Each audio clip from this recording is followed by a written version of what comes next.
Avant de commencer la vidéo, je voulais vous rappeler que le concours Cerdelier est toujours disponible sur mon compte Instagram @leacooking. Il vous reste quelques jours pour participer. N'hésitez pas, franchement, c'est l'occasion ou jamais et je voulais une fois de plus remercier l'équipe Cerdelier.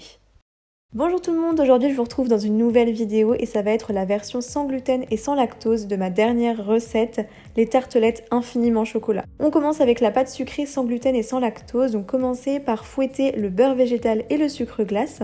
Et lorsque la préparation est bien crémeuse, ajoutez la poudre d'amande et ensuite le jaune d'œuf. Incorporez la farine sans gluten, donc j'ai utilisé de la farine de pois chiches, vous pouvez prendre de la farine de riz ou même encore d'autres farines sans gluten. Et lorsque la préparation est bien homogène, vous pouvez la placer sur un film alimentaire, vous enfermez bien la pâte dedans et vous placez au réfrigérateur pendant au moins 2 heures. On va maintenant s'attaquer à la ganache chocolat noir sans lactose. Commencez par faire chauffer la crème de soja. Et vous pouvez ensuite l'ajouter d'un seul coup au chocolat noir fondu. Ajoutez le reste de crème, mais cette fois-ci bien froide. Mélangez une dernière fois et votre ganache est terminée. Filmez-la au contact et placez-la au frais pendant environ 1 heure.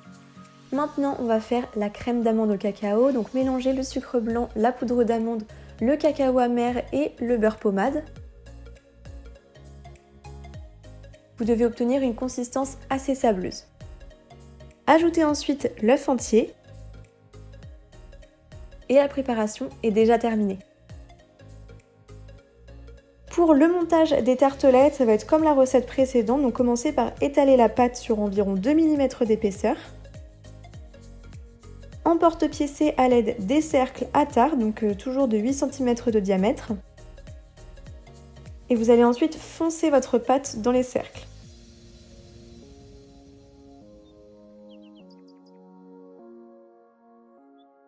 Lorsque les tartelettes sont bien foncées, placez-les au congélateur 30 minutes pour éviter que les bords des tartelettes ne s'affaissent. Piquez ensuite vos fonds de tarte.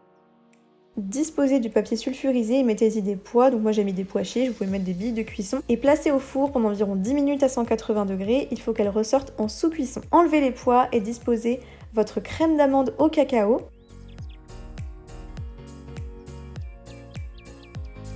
Et replacez au four pendant environ 15 minutes à 180 degrés. On peut ensuite pocher la ganache, donc là vous faites vraiment comme vous voulez. Moi j'ai utilisé une douille cannelée et j'ai vraiment voulu faire un pochage différent des autres. Si vous voulez voir à quoi ressemblent les autres, je vous invite à aller voir ma précédente vidéo. Et j'ai disposé des petites billes chocolatées comme ma dernière vidéo et un petit peu de feuilles d'or. J'espère vraiment que ça vous plaît et je vous invite vraiment à me suivre sur mes réseaux sociaux et à vous abonner à ma chaîne pour avoir plein d'autres recettes. Et en attendant une prochaine vidéo, je vous fais de gros bisous.